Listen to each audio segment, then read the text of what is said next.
مزید کہا کہ امریکی حملے میں 7B-2 طیاروں سمیت 125 سے زیادہ فوجی طیاروں نے حصہ لیا۔ 125 ٹوٹل فوجی طیارے۔ یہ امریکی تاریخ میں B-2 بمبار طیاروں کا سب سے بڑا حملہ تھا۔ جنرل ڈین کین نے کہا کہ حملے بھی مجموعی طور پر امریکی حملے میں 75 گائیڈڈ ہتھیاروں کا استعمال ہوا، جن میں 14 GBU-57 بم بھی شامل تھے، جو اس بم کا پہلا آپریشنل استعمال تھا، یعنی یہ بم پہلی مرتبہ تاریخ میں استعمال کیے گئے اور ایک ساتھ 14 بم جو ہے وہ امریکہ کی طرف سے استعمال ہوئے۔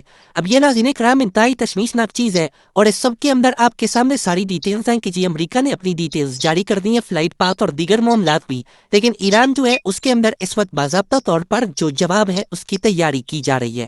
اب ایک طرف تو ایران نے آج موساد کے ایک اور ایجنٹ کو پھانسی کی سزا سنائی ہے، اسرائیل پر ایران کے حملے جاری ہیں، لیکن اب ایرانی جوہری تنصیبات پر امریکی حملوں کے بعد ایران کی پارلیمنٹ نے آبنائے ہرمز بند کرنے کی منظوری دے دی ہے۔ ایرانی حکام نے امریکی حملوں کے بعد آبنائے ہرمز بند کرنے کا اعلان کیا تھا، تاہم اب ایرانی پارلیمنٹ جو ہے اس نے باضابطہ طور پر اس کی بندش کی باقاعدہ منظوری دے دی ہے، اور اس چیز کو آپ کو سمجھنا ہوگا کہ اگر یہ بندش ہو جاتی ہے، یہ کیوں اتنا کریٹیکل روٹ ہے اور کیوں پوری دنیا جو ہے وہ اس سے چوک ہو جائے گی۔ میں آپ کو صرف چھوٹا سا اشارہ دے دیتا ہوں۔ سب سے پہلے ناظرین کرام، جو LNG کی سپلائی ہے یورپ اور ایشیا، وہ ماحول تو جائے گی، وہ رک جائے گی، ڈسرپٹ ہو جائے گی۔ یورپ جو ہے وہ ایک نئے انرجی کرائسس جو ہے ان کا شکار ہو جائے گا۔ گلوبل آئل اور گیس پرائسز جو ہے وہ بہت زیادہ بڑھ جائیں گی، اور پوری دنیا کے اندر انفلیشن یعنی کہ مہنگائی بڑھے گی، اور اس سم کے اندر اسٹریٹجک پیٹرولیم ریزروز جو ہے وہ امریکہ اور اس کے الائز کی طرف سے ریلیز کیے جائیں گے۔ پیٹرو کیمیکل اور ریفائنڈ فیول کی سپلائی چین جو ہے وہ ڈسرپٹ ہو جائے گی۔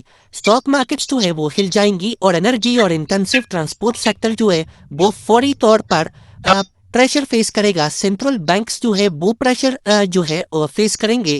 گلوبل ریسیشن ہوگی، اور انرجی ڈیپینڈنٹ نیشنز جو ہے ان کے لیے اکانومی اپنی چلانا مشکل ہو جائے گا، اور اس سم کے اندر بہت ہی کم ایکسپورٹ روٹس ہیں، اور بہت چیزیں جو ہیں وہ اس وقت خرابی کی طرف جائیں گی۔ اور اس میں آپ کو یہ بھی بتا دوں کہ ایون چائنا اور انڈیا جو ہے وہ بھی انرجی امپورٹ کا شوق جو ہے فیس کریں گے۔ کوئی ملک جو ہے وہ اس سے محفوظ نہیں رہے گا، اور رشیا جو ہے اس سے آلدو میں آپ کو بتا دوں کہ بینیفٹ کرے گا جو پرائس سپائک ہوگی اور انرجی مارکیٹ ڈسرپشن ہوگی۔ اب اس سب کے اندر جو UN کا ایکشن ہوگا اسے کیا ہوگا جی؟ UN ایران کے خلاف ایکشن لے گا، وہ ایکشن چائنا یا رشیا میں سے کوئی ویٹو کر دے گا، ڈپلومیسی کا راستہ رک جائے گا، اور یہ معاملہ جنگ کے ذریعے ہی حل ہوتا ہوا پھر نظر آئے گا، جو کہ انتہائی خطرناک ہو جائے گا۔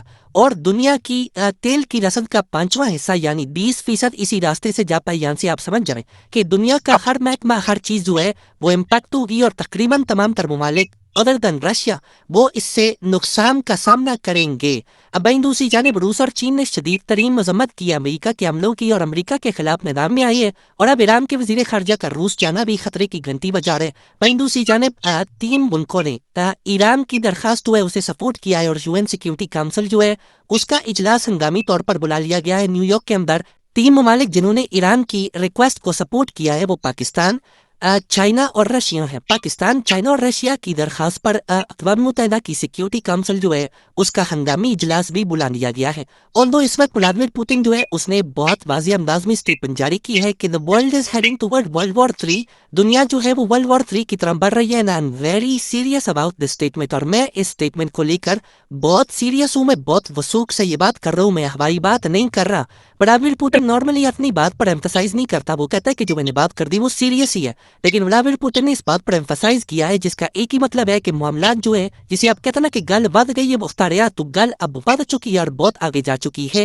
اس وقت جو ہمارے پاس اطلاعات آ رہی ہیں پاکستان کے ذرائع کے حوالے سے، پاکستان اس وقت مکمل طور پر ہائی الرٹ پہ جا چکا ہے۔ پاکستان ایران کا بھی جیٹ نہیں بڑھا ہے، بلکہ ہم نے تو پرسوں کچھ پروازیں جو ہے پاکستان محفوظ کی کوئٹہ میں رپورٹ کی، اوبیسلی ایران کے ساتھ بارڈر لگتا ہے، اور ہم نے اپنی سرحدیں جو ہے انہیں محفوظ بنانا ہے، اپنے اثاثوں کو محفوظ بنانا ہے، اور اس جنگ کے اندر پاکستان کا کیا رول ہوگا یہ بہت امپورٹنٹ ہے۔ تمام تر نظریں پاکستان کی ملٹری کی لیڈرشپ اور پاکستان کی جو پالیسی ہوگی اس پر ہے۔ اس وقت پاکستان ہائی الرٹ پر ہے، اور فیلڈ مارشل جو ہے جنرل عاصم منیر وہ سعودیہ نہیں جا رہے، استنبول میں تھے، امریکہ سے استنبول پہنچے OIC کے اجلاس میں، سعودیہ نہیں جا رہے، اور فوری پاکستان پہنچنے کا فیلڈ مارشل نے فیصلہ کیا ہے، اور ایران جو ہے وہ کچھ بہت بڑا کرنے جا رہا ہے، یہ ذرائع بتا رہی ہیں.